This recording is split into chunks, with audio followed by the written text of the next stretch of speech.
हनुमान को खुश करना आसान होता है, लेकिन आज के समय में हनुमान जी प्रसन्न कई बार क्यों नहीं होते? इसलिए नहीं होते कि लोग व्यापारी बन गए हैं। हनुमान जी महाराज मेरा ये काम कर दो तो मैं आपको ये करूंगा।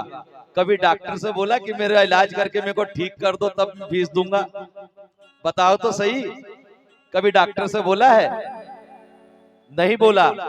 लेकिन भगवान से कहते हैं यदि आपको विश्वास ही नहीं है तो क्यों भगवान के साथ में व्यापार की बात करते हो?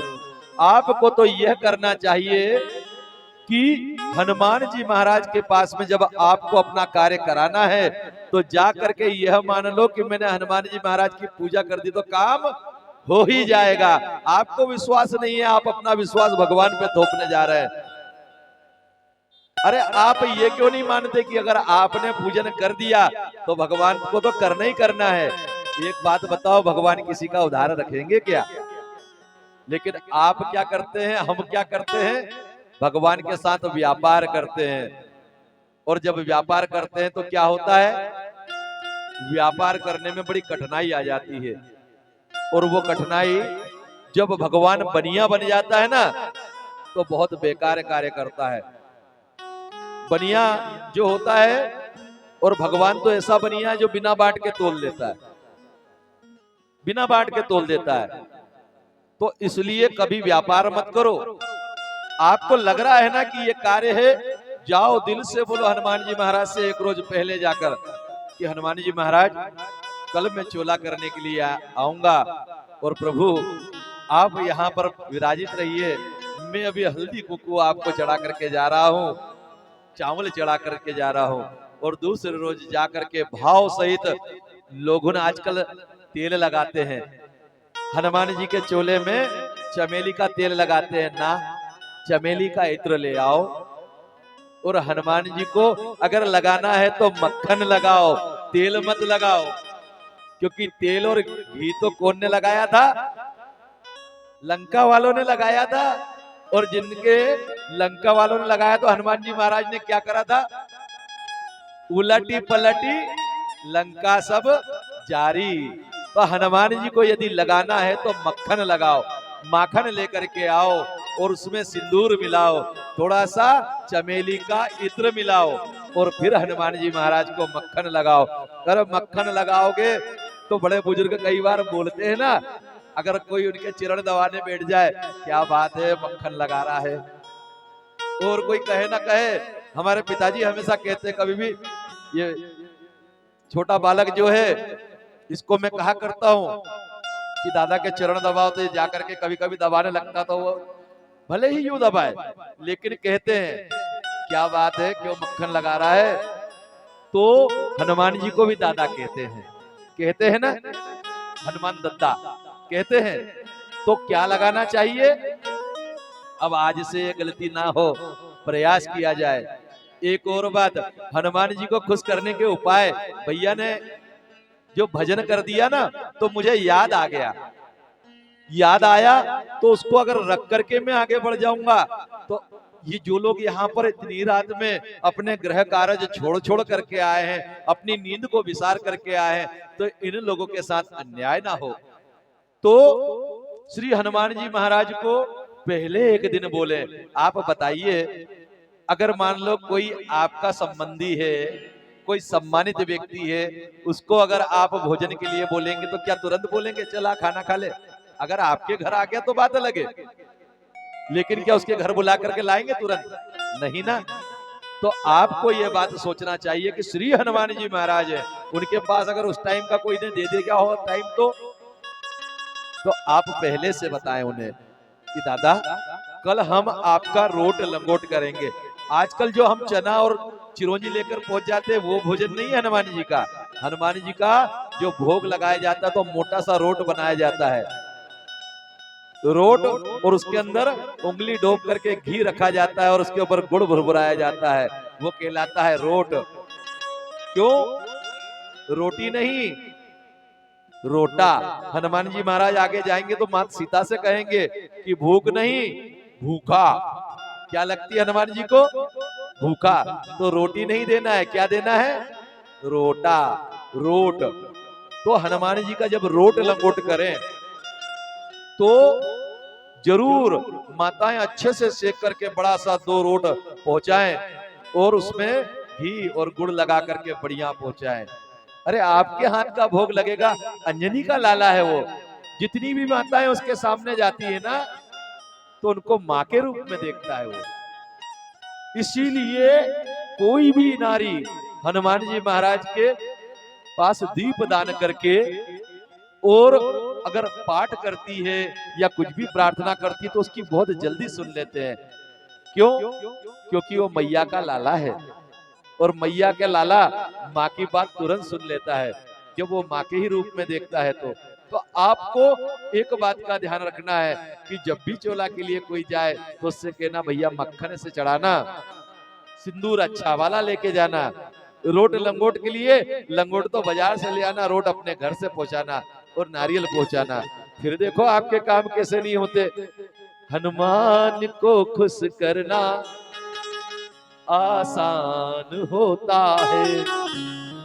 अब इतना आसान श्री हनुमान जी महाराज को प्रसन्न करना है तो ऐसे हनुमान जी महाराज जो तत्क्षण आशीर्वाद देते हैं उनके साथ भी हम व्यापार करें क्या? नहीं।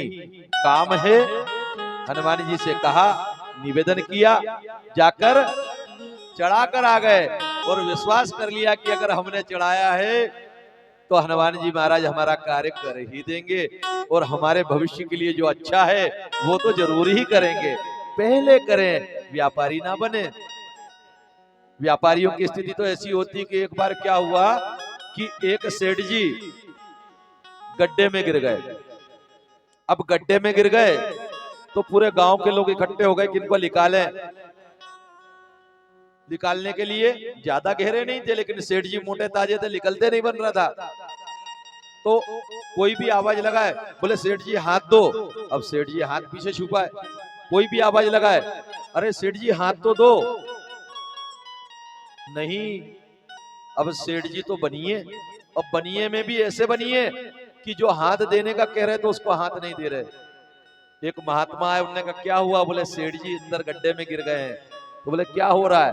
बोले उनसे कह रहे हैं कि हाथ दो। देखा महात्मा ने, बोले अब की चक्कर तुम केवल हाथ दो। उधर से हाथ दिया, महात्मा ने आवाज लगाई, बोले सेठ जी हाथ लो। तो सेठ जी ने फट से पकड़ लिया, दो और लो, हाथ भी नहीं दे रहे थे। कंजूसी तो ऐसी भरी हुई है। और जैसे ही बोला कि हाथ लो तो सेठ जी ने हाथ को कस के पकड़ लिया और बाहर निकल आए। तो इस बात का विचार करें कि हमारा मन कहीं सेठ जी तो नहीं हो गया, जो लेना चाहता है देना नहीं चाहता। तो पहले दो और विश्वास करो कि आपने दिया है तो आपका विश्वास मेरा बाबा तोड़ेगा नहीं, बिल्कुल नहीं तोड़ेगा। श्री हनुमान जी महाराज की उस कथा में हम पुनः प्रवेश करते हुए यह निवेदन करते हैं कि जब हनुमान जी चिंतन में आए तो ऊपर चढ़े। ऊपर चढ़ करके लंका को देखते हैं। क्या देखते हैं कि चारों तरफ से स्वर्ण की लंका है, कनक कोट विचित्र, मणिकृत सुंदरायतना घना, और मणि से सजी हुई है। उसकी सुंदरता को जिधर देखो वहीं पे सुंदरता दिखाई देती है। उसमें सुंदरायतना घना, चहुहट्ट हट्ट चुभट्ट, चारों तरफ हाट बाजार लगे हुए हैं और बड़े बड़े सुभट्ट अर्थात उस पे बलवान लोग बैठे हुए। चहुहट्ट हट्ट सुभट्ट, चारु पुर बहु विधि गना, बहुत से लोग वहां पर बैठे हुए हैं जिनकी गिनती नहीं होती। गजबाज खच्चर निकर पदचर रथ बरूत ही को गने। गज कहते हैं हाथी को, बाज कहते हैं घोड़े को। गजबाज खच्चर, और खच्चर जो सामान ढोने वाले खच्चर आते हैं, वे सारे के सारे उस नगर में भ्रमण कर रहे हैं, क्योंकि दिन के समय पर्वत पे से हनुमान जी लंका का निरीक्षण कर रहे हैं। गजबाज खच्चर निकर पदचर, और पैदल चलने वाले लोग, रथ बरूत ही को गने, इतने रथ चल रहे हैं, इतनी गाड़ियां चल रही हैं कि उनकी गिनती नहीं होती। को गने, बहुरूप निश्चर जूथ अति बल सेन वर्णत नहीं बने। और राक्षसों के तो बड़े बड़े अखाड़े बने हुए हैं जिसमें वो एक दूसरे को दांव दिखाते हुए आपस में मल्ल युद्ध कर रहे हैं। वन बाग उपवन वाटिका सर कूप व्यापी सोई। लंका का निरीक्षण हनुमान जी कर रहे हैं। वन है, बाग है, उपवन है, कूप है, वाटिकाएं हैं। वन बाग उपवन वाटिका सरकूप व्यापी सोई। कहते हैं बावड़ी को व्यापी, सरोवर को। ये सब सुंदरता से दिखाई दे रहे हैं। नर नाग सुर गंधर्व कन्या रूप मुनि मन मोई। इतनी सुंदर नगरी है लंका कि नर तो छोड़ो, नाग तो छोड़ो, गंधर्वों की कन्याओं का भी मन वहां पर मोहित हो जाए। कहु माल देह विशाल सेल समान अति बल गर्जही। बड़े बड़े पर्वत के समान आकृति वाले राक्षस हैं जो गर्जना करते हैं और मल्ल युद्ध कर रहे हैं, शस्त्र का आपस में अभ्यास कर रहे हैं। नाना अखारन बिरही बहुविधि एक एक ही तरजही। एक दूसरे के ऊपर अपनी जंगा फटकारते हुए एक दूसरे को दांव दिखाते हैं। करी जतन भट कोटन विकट। नाना प्रकार के जतन करते हैं और नाना प्रकार से भिड़ते हैं और चारों तरफ बहुत सारे पहरेदार उस लंका नगरी की रक्षा कर रहे हैं, हाथ में बड़े बड़े तलवार और भाले लेकर के। कहीं महिष मानुष धेनु खल अज खज निशाचर भक्षई। और कहते हैं कि वहां पर महिष मानुष अर्थात वहां पर क्या खाने की छूट है? महिष अर्थात भैंसे, मानुष अर्थात मनुष्य, धेनु अर्थात गाय, ये सारी चीज खाने की छूट है। लेकिन आगे अपन देखेंगे कि जब हनुमान जी महाराज लंका में गए, इतना अच्छा उपवन है, उस उपवन में पहुंचे और क्या खाने लगे? फल। तो कौन आया वहां पे मना करने के लिए? जाम्बूमाली आया।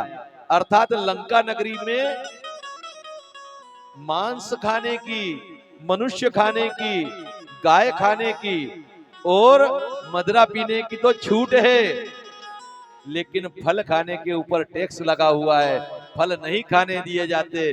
कहीं ऐसा आप लोगों के आजू बाजू के क्षेत्र में तो नहीं होता?